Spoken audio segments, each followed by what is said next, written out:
It's good to watch TV, am I right? Well, TV shows to be specific, and that is the topic for today's video. I'm going to be ranking some of the popular shows by top 6. Well, to be clear, I am talking about the live-action related shows, so sadly, anime is not included. Well, unless you want me to talk about animated shows another time, if I hit 44 subscribers, or 50 to be exact. But as for now, we're just talking about the live-action related shows. Well, I did this ranking before, when I just had my old channel, and well, sadly, this ranking would not go the same way as last time. Because as you see, there are some shows that I used to be a big fan of, but then until I have experienced their disappointing recent seasons, so that means that the Squid Game series would not make it to the best list, unfortunately, due to its impact with a pretty okay third season. Yeah, I know, it's disappointing for me too. Well, before we begin, I want you to know that this listing is my opinion only, so not everyone would have to like the same thing. But with that being said, these are top 6 of my personal favorite shows to watch, starting right now.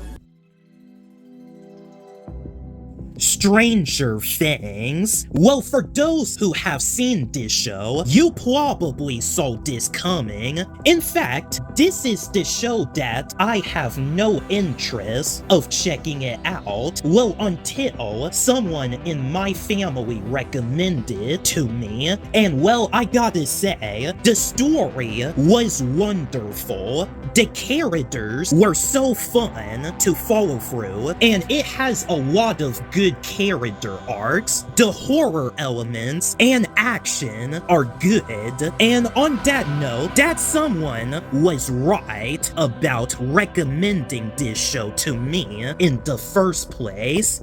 Alright, you guys are probably going to be asking, oh, Isaiah, how come Stranger Things is not much higher on the list? Well, Stranger Things didn't end up higher of the best list because of 2 things I had issues with, and that is the pacing and the climax. Well, to start off with the pacing, yeah, well, the pacing was very lacking, and I totally felt it in the early season, and then the pacing just got a lot slower in the 4th season and upwards, and there's a really offensive scene in Stranger Things Season 2 where Dustin Cat got eaten alive, and I hate that so much. I mean, just imagine if it was your pet animal just died. Yeah, this is exactly why I am not a fan of animals getting hurt. Well, especially it is my favorite animal, which is cats, and I cared about cats. I mean, seriously,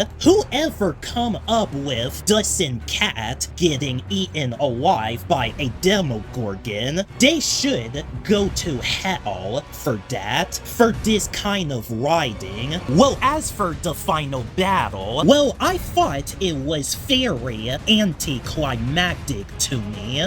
Vecna just got beaten pretty easily, and I was so shocked how quick and generic that climax was, and they were able to capitate him pretty quickly too. Vecna is supposed to be much stronger than before, but yet, for some reason, this show has completely wasted him at the end.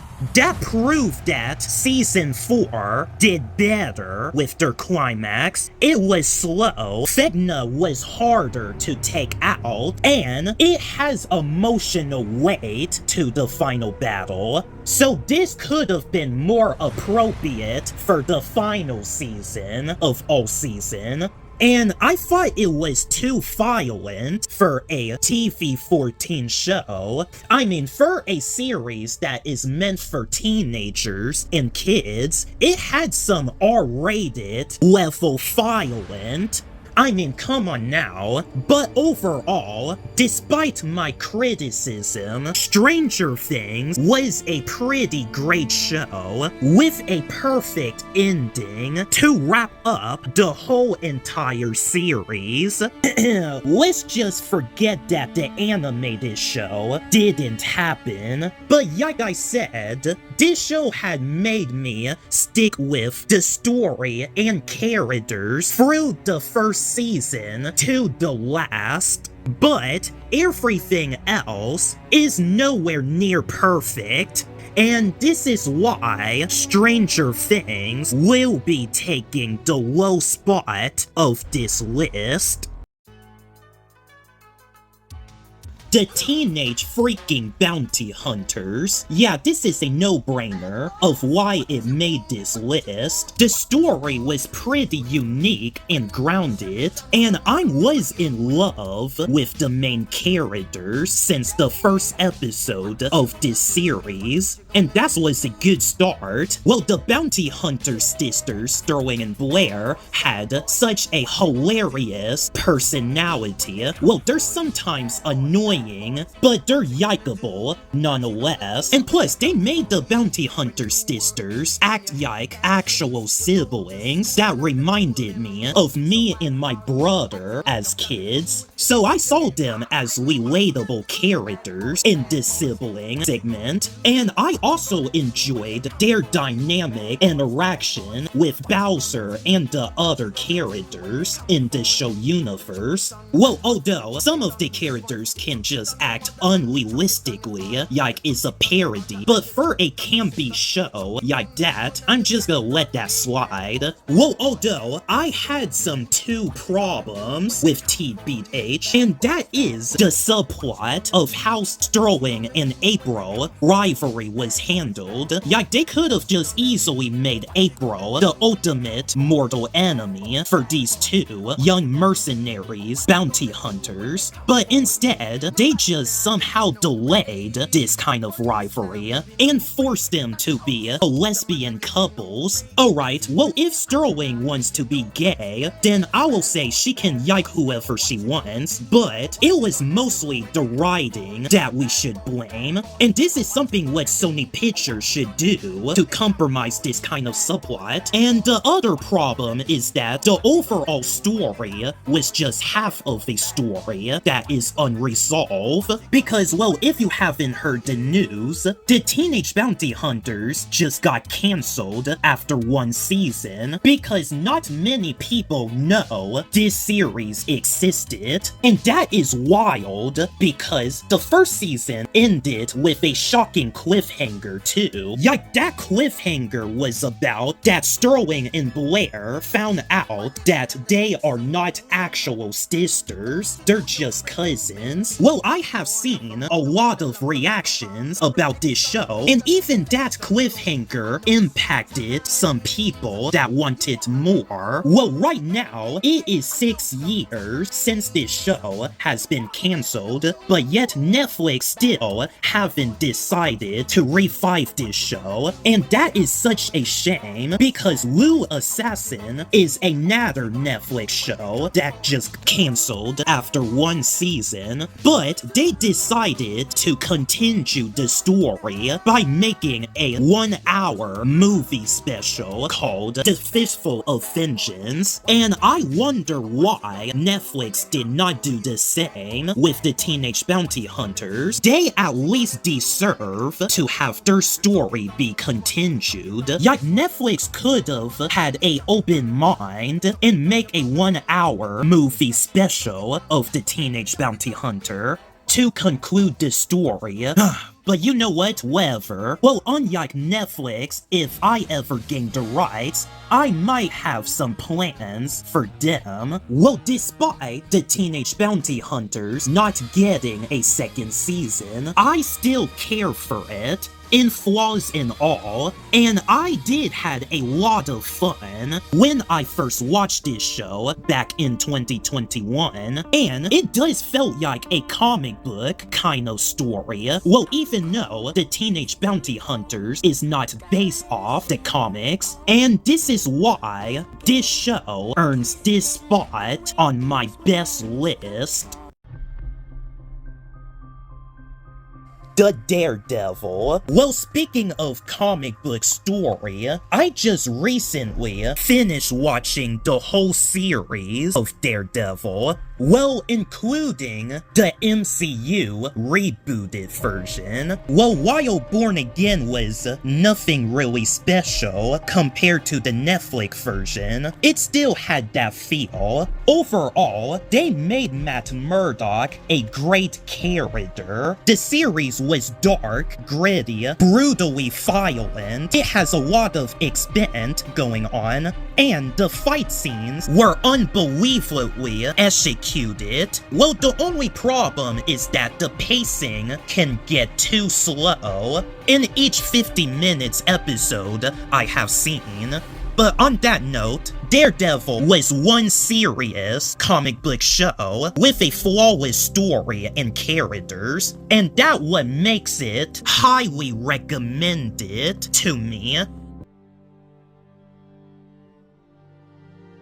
Stargirl. Alright, I feel like you guys are not going to agree with me, but I don't care. Stargirl was very underrated. The origin story was great. The emotional core hits the home run the most. The characters were entertaining, well, especially a group of superheroes, and the action were also great, and it gets better and better throughout the episode and seasons, and they end this series on a pretty good note for the final season too. Well, ever since I have seen this show, I started to get into Stargirl. I had both of her comic books, and that's how much the Stargirl character impacted me, because this show took its time to make me understand her and the bond she built with her family and friends, well, especially her enemies too, because even most of the villains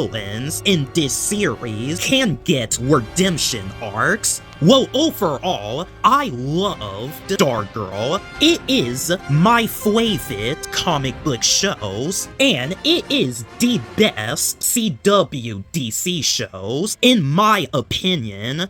And I am dying for James Gunn to make a Stargirl movie, or the Justice Society movie he would probably make. I mean, Stargirl is part of the Justice Society. So yeah, Stargirl is such a amazing show, and I couldn't recommend it enough. Atypical. This is one of my favorites for a reason, and it's the fact that this show is about a boy who has autism, and well, guess what? Me, myself, also have autism, so your boy had some disability. Well, not only it is cool to watch a show where I can relate to the main character, I can also relate to his whole entire life. Me and Sam were the same, well, but different. Well, he had a younger sister that gets his driver license before he does, and I also had a younger brother who can drive before I can even drive. We were both single and wanted to have a girlfriend, well, except he ends up getting a girlfriend at the end, unlike me. Well, he wants to travel to the Atlantic or wherever to see the penguins. Well, me, I just want to be a film director. So yeah, despite the both of us having completely different story, we're kind of the same at times. Well, although I do not like the gay romantic stuff that they keep doing between the sister and the other girl. But with that being said, I had a blast going through Sam's journey. Well, it's not rewatchable, but it had some heart. And this is why Atypical is my favorite show. Well, at least my second favorite. My number one favorite is... Cobra Kai! Cobra Kai! Cobra Kai! Cobra Kai! Cobra Kai! Cobra Kai! Cobra Kai! Cobra Kai! Cobra Kai! Cobra Kai! Cobra Kai! Cobra Kai! Yeah, that's damn right, everyone. Cobra Kai is number one of this list, the baddest show of them all. And I'm going to explain why is that. Well, because Cobra Kai is just a continuation of the Karate Kid movies, it just felt like a event that we didn't know we needed. Well, the story is simple at best, but most of the characters in this show were great. The fight scenes were awesome, and there's a lot of emotional redemption and drama. And it was an overall full circle conclusion. Well, although I found season 6 of Cobra Kai to be the weakest of all the other seasons because the story doesn't make sense in that season and some subplots are being forced, and there's a moment where some of these characters just go out of character. So much so, it felt like that Sony Pictures had completely taken over this show, and the Karate Kid franchise is owned by Sony Pictures, so it kind of made sense why it felt that way. But season 6 did got better when the show started making up for it in the final episode, and Cobra Kai did had a perfect ending nonetheless, but the ending could have been more satisfying if Netflix made sure that Sony Pictures doesn't compromise it a long time ago. But despite the underwhelming final season, Cobra Kai was really awesome. It was a great thing that we gotten from the Karate Kid franchise. Well, in fact, this show was the reason why I started doing Taekwondo in the first place. Well, I know it is not everyone's number one pick for best shows, but hey, Cobra Kai is just a show that I was entertained the most. Well, because of season 6, this series is not that perfect, but to me, Cobra Kai is the best show I ever seen in my life. And that's how it earns the number one spot of the best list. And that was it for this list. These are the 6 shows I liked the best. Oh, and you should also watch the show Kickin' It. It's also a really good one. If you enjoyed that ranking video, make sure to like and subscribe to my channel, and comment down below and tell me what is your own favorite shows, ranking from top 6. My name is Isaiah Belfort, and I will see you guys next time.